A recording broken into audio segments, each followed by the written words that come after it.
Hello guys, आज मैं आपको कुछ टिप्स एंड ट्रिक्स बता सकता हूँ और साइकोलॉजी ऑफ ट्रेडिंग की। क्योंकि मुझे पता है मेरी स्टार्टिंग डेज़ में मैं काफ़ी स्ट्रैटेजी के पीछे भागता था। बट मुझे 1.5-2 साल बाद ये चीज़ें समझ आई कि स्ट्रैटेजी बिल्कुल भी मैटर नहीं करता।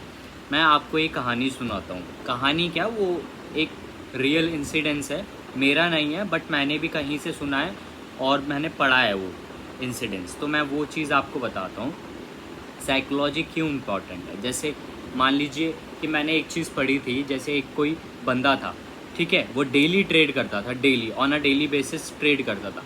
बट उसकी साइकोलॉजी एकदम बहुत अच्छी साइकोलॉजी से वो ट्रेड करता था। लाइक, ठीक है, तो उसने अपना एक सेटअप बनाया था। लाइक, अगर मैं आऊँगा मार्केट में 12:30 बजे आऊँगा, 1000 रुपये का स्टॉप लॉस लेके जाऊँगा, या फिर मैं 2000 रुपये का टारगेट, उसका फिक्स रहता था। ठीक है, तो उसका फिक्स था ये, उसको आना है मार्केट में 12:30 बजे पीई साइड। वो हमेशा पीई साइड जाता था क्योंकि उसे कॉन्फिडेंस ज़्यादा था पीई साइड, क्योंकि जब मार्केट गिरता है तो अच्छा गिरता है और टारगेट बड़े बड़े आते हैं उसमें। ठीक है, तो वो जब भी आता था वो 12:30 बजे आता था और 12:30 बजे आने के बाद वो पीई बाय करता था।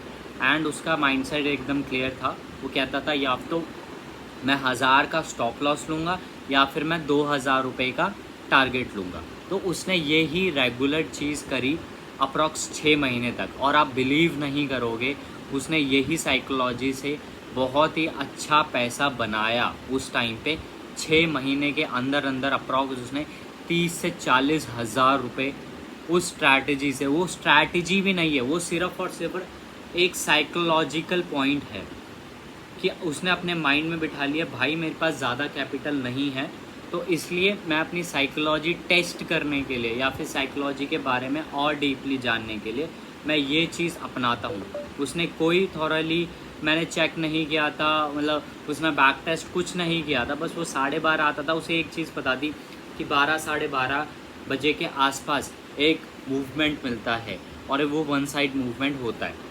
तो वो आता था और उसी टाइम पे वो ट्रेड लेता था। तो आप इसमें देख सकते हैं कि इसमें उसकी बिल्कुल भी स्ट्रैटेजी, बिल्कुल भी उसके मतलब ऐसा उसके लिए था ही नहीं कि कोई स्ट्रैटेजी वो बनाए फिर उस पर काम करे, फिर जो भी मतलब उस पर चेंजेस करने हैं वो सब करे, उसको बिल्कुल भी मतलब नहीं था। तो आप देखिए कि साइकोलॉजी कितना मेन इम्पॉर्टेंट पार्ट होती है कोई भी ट्रेडिंग का। बिकॉज अगर आप ट्रेडिंग अच्छे साइकोलॉजिकल माइंडसेट से, अच्छे माइंडसेट से करते हैं ट्रेडिंग, तो आप एक ना एक दिन ज़रूर और ज़रूर सक्सेसफुल होंगे। ये मेरी आज गारंटी लिख के दे दो। अगर अब मैं अपना ही व्यू बता दूं, अब मैं जब ट्रेड करता हूं तो मैं सच बताऊं आपको, मेरी 20 से 30% विनिंग रेट है। ठीक है, एक एक दिन ऐसा आया था, एक महीना ऐसा आया था मेरी लाइफ में। लाइक अप्रैल का महीना आप मान लो उसको, अप्रैल का महीना ऐसा आया था मेरी लाइफ में कि मेरे 22 दिन लगातार 1 से लेकर 1 अप्रैल से लेकर 22 अप्रैल तक जितने भी ट्रेड्स थे वो लॉसेस में थे, लॉसेस में। और मेरा 23 या 24 को एक दिन ऐसा आया कि वो जितने भी 22 दिन के लॉसेस हैं वो एक ही ट्रेड में कवर हो गए। तो इससे ये पता चलता है कि स्ट्रैटेजी बिल्कुल भी मैटर नहीं करती, सिर्फ और सिर्फ आपका माइंडसेट मैटर करता है कि आपके पीछे उस ट्रेड को लेते वक्त या फिर वो रनिंग ट्रेड चल रहा है तो उसके पीछे की साइकोलॉजी आपके माइंड में क्या चल रही है। तो साइकोलॉजी बहुत इंपॉर्टेंट है, उस पर ही ध्यान दें। ट्रेडिंग स्ट्रैटेजी बिल्कुल आप छोड़ दीजिए। 99% साइकोलॉजी का गेम है, 99% साइकोलॉजी और रिस्क मैनेजमेंट का गेम है पूरा का पूरा ट्रेडिंग। बिल्कुल भी स्ट्रैटेजी होली ग्रेल के पीछे तो बिल्कुल भागना छोड़ दीजिए। कुछ होली ग्रेल नहीं होता ट्रेडिंग में। ट्रेडिंग में सिर्फ और सिर्फ होता है साइकोलॉजी।